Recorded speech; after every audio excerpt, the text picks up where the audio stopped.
So that's it, right? I'm in the right position. So, good morning, everyone. Can you all hear me?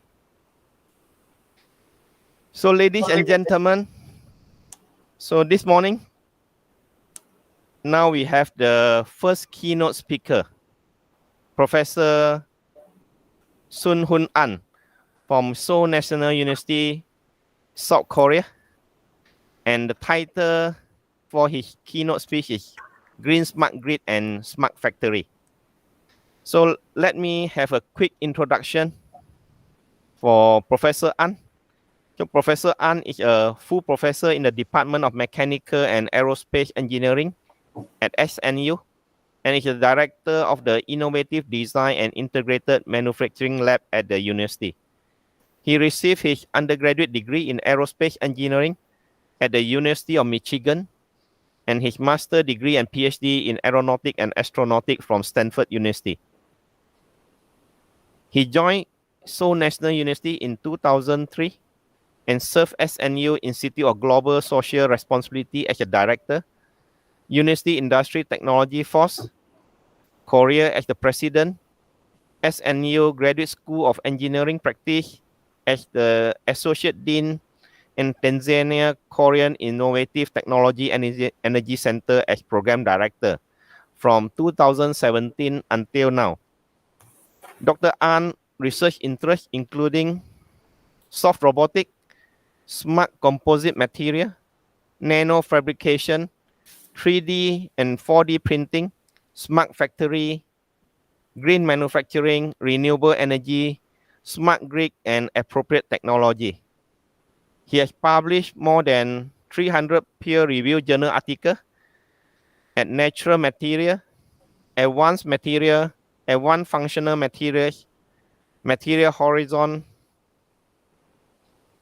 and he delivered talk in more than 700 conference talk and 150 invited presentation. He has founded and managed the International Journal of Precision Engineering and Manufacturing, Green Technology, since year 2018, with the impact factor of 4.56.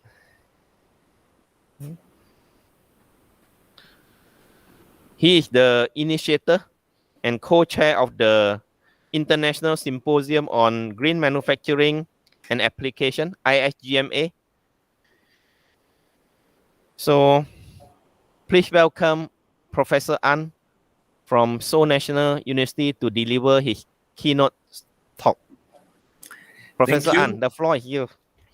Thank you, Chairman. Yeah. Can you see the slide in full screen? Yes. Okay, then let me start. I think you can. Yeah, can. Please. All right, so it's my honor to give a talk here, and Professor Tong and I are involved in the journal of, he just mentioned the International Journal of Precision Engineering and Manufacturing Green Technology. I was the initiator, and recently I passed that to other professors.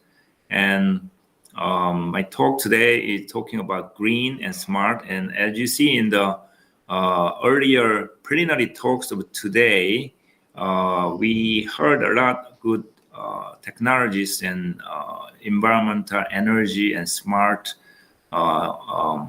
in many different industries, including agriculture and fuel cell. And I'm talking more grid, so that's the energy and renewable energy. So I put green and applying that to smart factory. So this is a little more like my personal story. And let me just give the outline. So I'm gonna give introduction and brief introduction to appropriate technology. Probably someone already knows, but then the activities we had in recent 10 years in Nepal, Tanzania, which is green, smart, off-grid. Then we moved to Indonesia and Korea for applying that technology for small and medium factories, then I'm going to conclude. So this famous picture by Michelangelo, creation of Adam, in the Bible in Genesis 2, chapter 2, verse 7 said, the Lord God formed the man from the dust of the ground and then breathed into his nostril to the breath of life, and the man became a living being. So I use this picture a lot in many different classes. For example, 3D printing, because this is 2D printing, and then how to make these organs by 3D printing or 4D printing. So I use this picture. And also today, I want to talk about the smart technologies. What is smart? As the Bible said, the human was just a material. It was a dust, and manufacturing was forming. But this material become living being after the breath of life is entered. Okay? So the AI, we are talking something, or robotics, associated this figure. So human try to be a god. That's not good, but that is kind of a human's inherent mind. So we try to make a robotic system which mimic our own human being, and we want to put the breath of life. That is more like intelligence. Right? So this is a simple video clip of autonomous. Professor An. Yeah. Professor An. Yeah. Can you hear me? Is something wrong with your PowerPoint slide? It's not moving. It's not moving. Yeah. Oh. Maybe you need to try to slideshow. Yeah, I did my slideshow. Yeah, now moving. Now moving. Yeah. Okay, probably delay. Yeah. Right? Let me just go back. Okay. How about the picture? Can you see this picture now? No. Trend of manufacturing issues. Oh, yeah? Oh, yeah. That's interesting. Okay. Then just now, still trend, right? Okay, just let me try whether I can move on. So trend, we have a robotic system started very early, and AI also started in 1980s, but it's kind of a revisiting and improved technology of hardware, software is very rapid. And nowadays we are talking about smart manufacturing, and we have serious environmental issues. So we talk about green manufacturing, and many different countries deal with this Green New Deal, including Korea and the US and Europe, etc. Can you see this picture in different title? Not moving, huh? Not moving. Yeah. It's still trend of manufacturing issues. Wow, that's interesting. Maybe Professor An. Yeah. Maybe you reshare. Close the share screen and retry again. Okay, let me do that. Okay, here.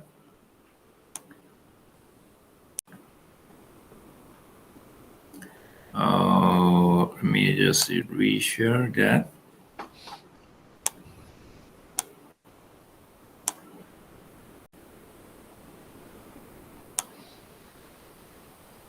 Can you see new screen? Yeah. Now carbon, energy, and population.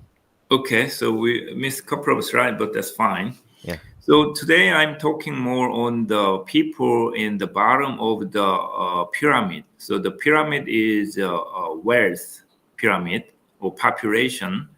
So the bottom means the bottom of the income of the people, right? So more like developing countries.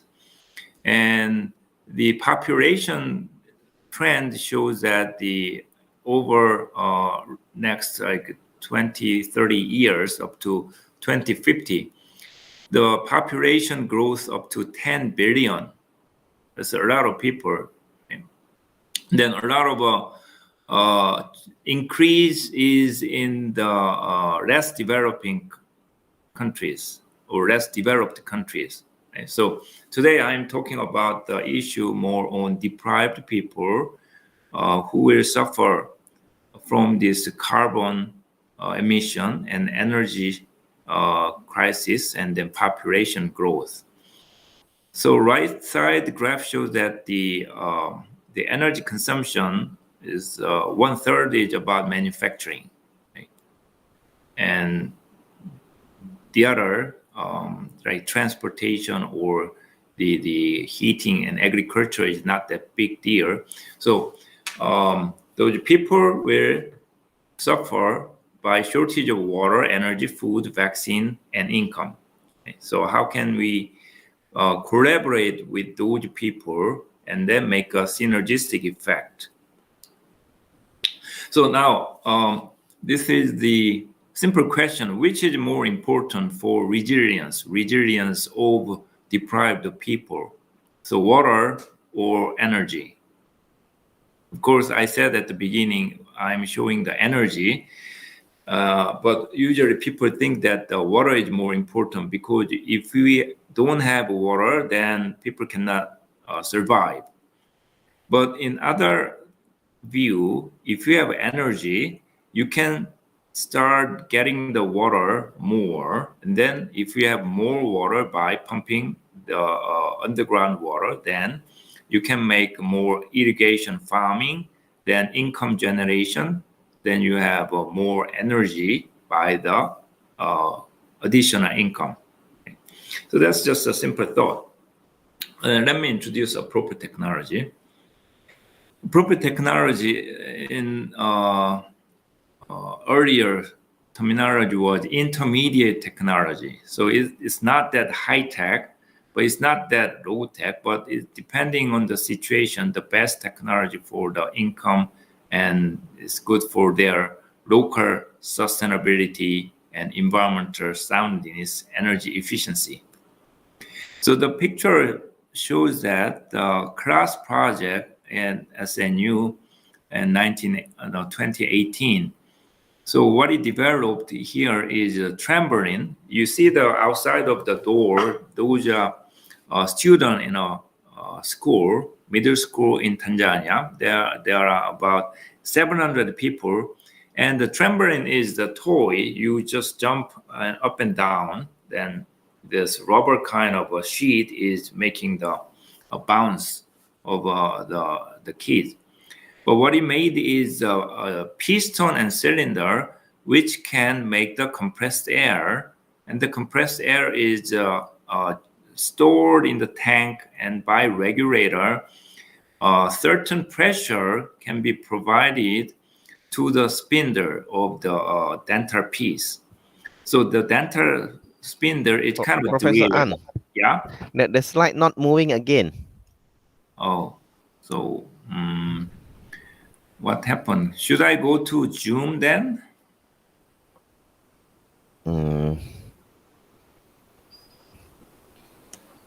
How? You don't see the slide again, right? How about now? Do you see different slide? Yeah. Now it's appropriate technology.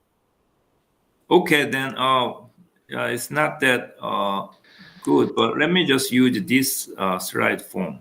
Yeah. Okay? Okay? Okay. Good. Let's move on.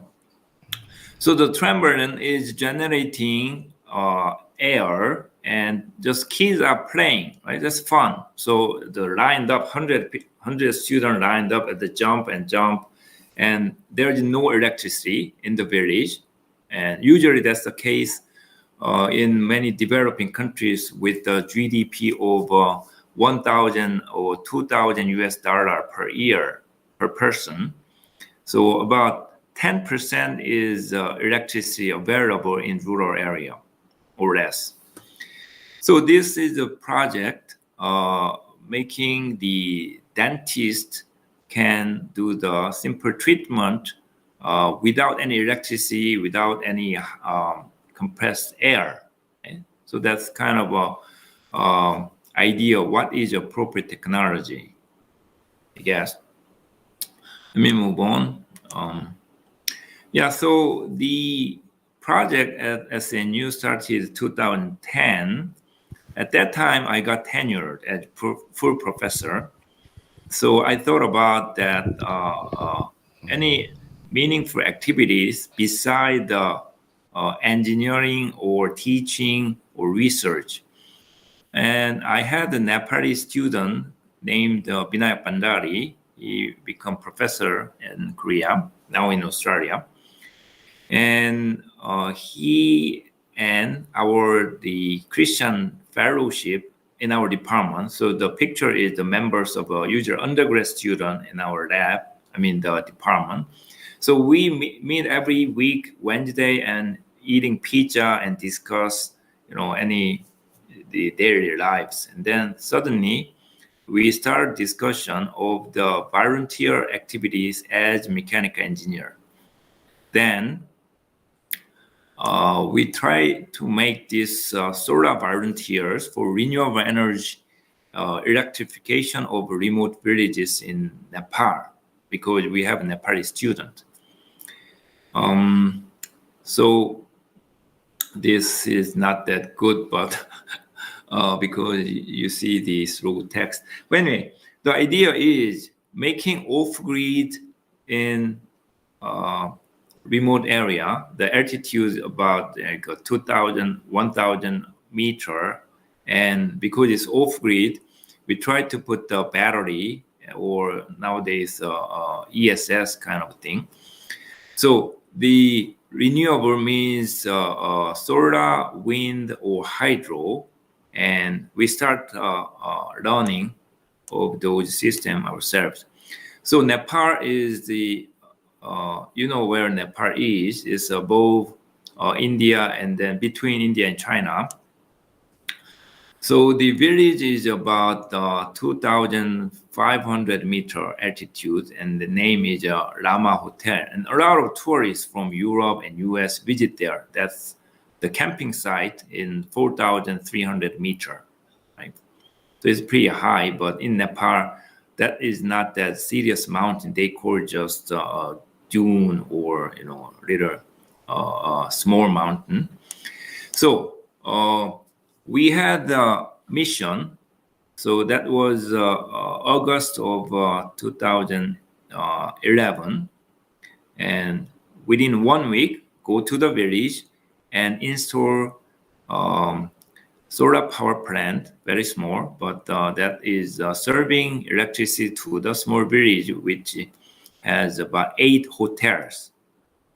So we call SNU Mission Impossible because travel takes most of time. We have only 2 days of the installation and then checking the system as engineer. Okay. So it's not Tom Cruise Mission Impossible, but at least for us, that's very challenging engineering project. So after 2 days, we successfully make all the wiring, and then this first electrification in the history of a village. That's the kitchen of the hotel. You don't think this is a hotel, but that is a hotel in the very high altitude in Nepal. The LED light of the room and the handover ceremony to the villager.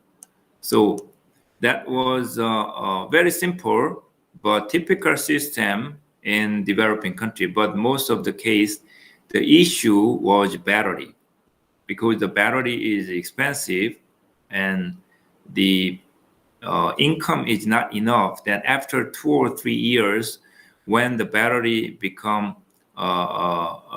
in low quality or degraded, then villager, they don't usually have money to purchase those battery again. Then that's not sustainable system. But because of this village is the hotel for the travelers. So after 2 months, we visit there again. Then they start selling the electricity to the village, the tourists. So that's about 200 rupee per hour. That's about $3 per hour. Very expensive. If you buy electricity in your own country, you don't usually pay. In Korea, we don't pay electricity in restaurant. We just ask, please charge my phone. Then they do that for free. But in this village, about $3 is very reasonable money, and then they have about thousands of tourists per year visiting the hotels. So that's very good example of sustainable solar off-grid system, and that was done by the installation by themselves with us, that give ownership and community spirit, and income is making the system sustainable. And also in the bottom table shows that they increased the fee for the hotel per night because their hotel is upgraded. It was 1 star, but maybe 2 star because electricity is available. Then following years, we tried to make the bigger system. So the system I showed is the mountain. The altitude is about 900 to 1500 meter. Then the latitude is about north 27. So question, what kind of a renewable energy is popular for these villages?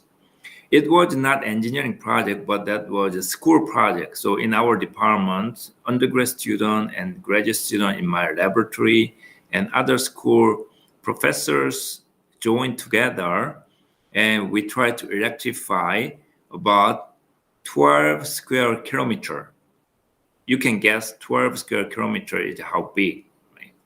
Maybe not, but that's reasonably big. It's like maybe like 5 times of our SNU campus, something like that. SNU is the kind of largest campus in Korea. So the village is in the rural area, no roads for car. You see that. So usually construction of the renewable power plant in this kind of village takes about 30 million US dollar. That's what I get from quotation from company. But we had only 200,000 US dollar. So how can you make this electrification? That was my question. And what kind of a renewable energy is good? We had solar before, but solar is not good because this, sustainable the income is not available in this rural area. There is no tourist. So answer I'm giving is small hydropower. So what is small? Small is really small. So you see that the pipe in the middle picture, that is a penstock pipe, only like 30 centimeter in diameter. Okay. So small amount, but in Nepal, the mountain is very steep and you can get about 100 meters of head, the difference of the nozzle to the top of the reservoir. So we casted this pattern turbine by the designing in CATIA and then the investment casting, sand casting, and design the hydropower system. Then this is the system we build. Okay. So we have this water amount is available because that's a semi-tropical region. The water is available throughout the year. And the reservoir size is in the middle top picture. So that is the size of reservoir. And we asked the villagers to get the electric pole and then construction for 3 months for free. And there's no electricity at the beginning, so everything is labor from the human. So we have a hydro, solar, and small wind system installed in the village, and most of the labor was provided by the villagers for free. Okay? So that's why with that low amount of the budget, we could make this system operating. And then for 2 years, we constructed this power plant. And then you see the turbine is rotating inside of the orange box. And then the generator is colored in the blue. So about 20 kilowatt of power is generated just by the hydropower system. Then, as I said, this area, about 12 square kilometer, electricity is provided and still running. So about 2,000 people in the villages are using our electricity. Then we thought about the vaccine. Vaccine is very important nowadays, but in the year when you try this vaccine, there was no COVID, but vaccine is still very important for the health of the little human and infant. So what he did is developing the motorcycle-powered vaccine delivery system. So the storing vaccine in 2 to 8 degrees Celsius is the typical temperature. Of course, COVID, sometimes you need to have much lower temperature. But I personally don't think the COVID can be removed completely, because in developing countries, there is no electricity, no storage of vaccine is available. So it's impossible vaccination of the entire population in developing countries. So we developed this kind of the monitoring system, which monitors GPS position and temperature of the last mile delivery of vaccine in very remote areas in Nepal and Tanzania. Then I moved Tanzania, that's Kilimanjaro, and that is south of the latitude 3 degrees. And in SNU, we developed this center, Innovative Technology and Energy Center, since 2017. So Serengeti is the left side and Mount Kilimanjaro is the right side. So we helped farmers buy renewable energy in Tanzania. So this is the 2018, the first PowerPoint 10 kilowatt solar plant in Kilimanjaro region. And we start using the smart meter. Why do we use a smart meter? Because the payment was not done regularly. So we make the system which get the credit by payment beforehand. Then the villagers use the credit, then automatically this remote system is having switching off the power. So then they pay again and the system operate again. Okay, so the sustainability in these are from the payment system. And the second village in 2019 is Ngoroto, Tanzania. We made this 433 megahertz of communication system as well as the power system. And M-Pesa is phone-based payment system. So everything is integrated together. And villager, without going to the bank, they can just pay by phone, and the credit is accumulated in the smart meter. Then they can utilize the electricity, and then we can monitor from the power plant as well as from Korea. So we have 3 power plant. And for the agriculture water pumping, we have another one. So total 4 solar power plant is running in Tanzania, northern part of Tanzania. So this is for water. Then nowadays we are working on the e-mobility. So by grid, we try to make the electric mobility running between the grid without any gasoline. So that's an ongoing project.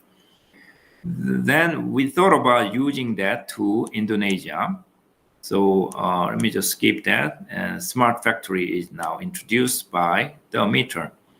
So because we use this technology for Tanzania, we call like appropriate smart factory, essential, affordable, simple, interoperable system, which is good for garment industry in Indonesia, also small and medium companies in Korea.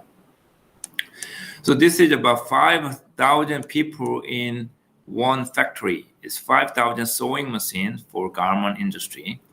So nobody actually monitored this many manufacturing system in real time. And we tried by using this smart meter. So smart meter is attached to each sewing machine. And we could monitor, and this is actually about 60 operators line.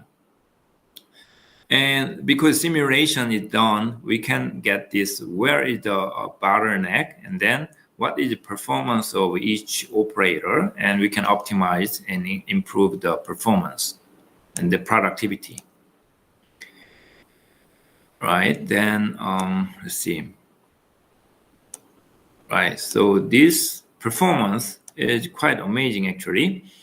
When you use CNN AI algorithm, that was about 90 minutes for get this pre-processing of per worker. So if you have 5,000 worker, 90 minutes times 5,000. But if you use very simple statistics, then we could perform the same quality at 1 minute, and 1 full day's productivity can be calculated in 3 seconds with 92% accuracy. So that's the appropriate algorithm for getting the data of a very large number of manufacturing system in real time. So AI is not always good. And we only use $2,000 PC. Two CPU regular PC was used to monitor entire system instead of use GPU system. And the Wi-Fi is provided, and then the performance can be viewed by the notepad. And in Korea, we try to make this more like IoT system, and this system is applied to welding machine and casting machine and many different manufacturing systems, and we could get very good data of the real-time monitoring by this power monitoring system. Nowadays, we are working on this platform of smart meter for various manufacturing system. And then interestingly, no matter what kind of manufacturing machine you use, you got very similar and useful information only by power meter, which costs about $30. And we have a gas system, gas sensor system, but my time is up, so I'm gonna just simply go, and that is fabric pedal system. You see the NOx is monitored by very thin films, which can develop in our own laboratory, and that is integrated into very small wearable watch.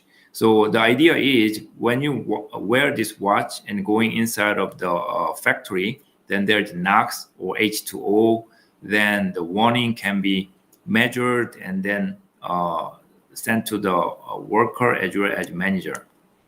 Let me just skip this video. So this is final. So smart grid and green technologies is very important nowadays because net zero and the energy crisis, even in Texas or the United States last year, and many other countries, the grid system is moving to more distributed system. And in developing countries, there are billions of people without electricity. So we can use this off-grid system, then helping the people, and those technologies successfully done. And that's good also for developed countries manufacturing in smart and green technologies perspective. Yeah, thank you very much for your attention. And if you have any question, let me answer. Okay. Thank you, Professor An. Now I open the Q&A session to the floor. Any participant that would like to ask Professor An on this topic, please move to the spot,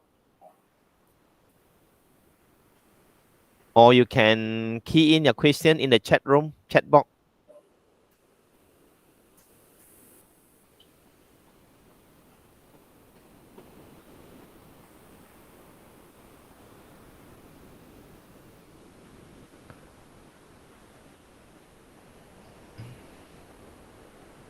Probably not. Yeah, we have one. Oh, We yeah? have Okay. Dr. Jaga. Hi, Professor An. That was an interesting talk. Thank you. Yeah. Thank you, Dr. Okay. Jeha. And it's so nice to be part of your research team where your student gets to travel to places as well. Mhm. Okay. Actually, the watch bit, the last part that you actually went through very fast, actually caught my attention. The one that can detect hazardous gases. Yeah. Yeah. So I'm just curious, how many types of gases that you have explored, and how much does the watch cost? Okay. Do you see the picture now, or you don't? I don't. You don't. Okay. Let me just share the figure. Yeah. Now we have two gases. One is NOx, so that's a typical gas from factory, and another one is hydrogen. So we have the system good for different gas, and that is a different thickness of nanofilm. So that's basically the fabric panel mirror, and then thickness about 10 nanometer of the silver and other silver and some transparent material. So that is gases, and then the cost is not that big because we use the PPG. PPG is a sensor in your smartphone, to measure pulse. So LED is emitting the light, and we have this optical film, and optical film is corroding by the gases, and the thickness changing, giving different color. Then that is giving the different signal to the photo detector. So this PPG sensor is really cheap, and we can just sending the data to the server, and then that is requiring only one PCB with the Bluetooth chip. So yeah, of course, this is not commercial yet, but it's less than in the prototype, it's less than $100.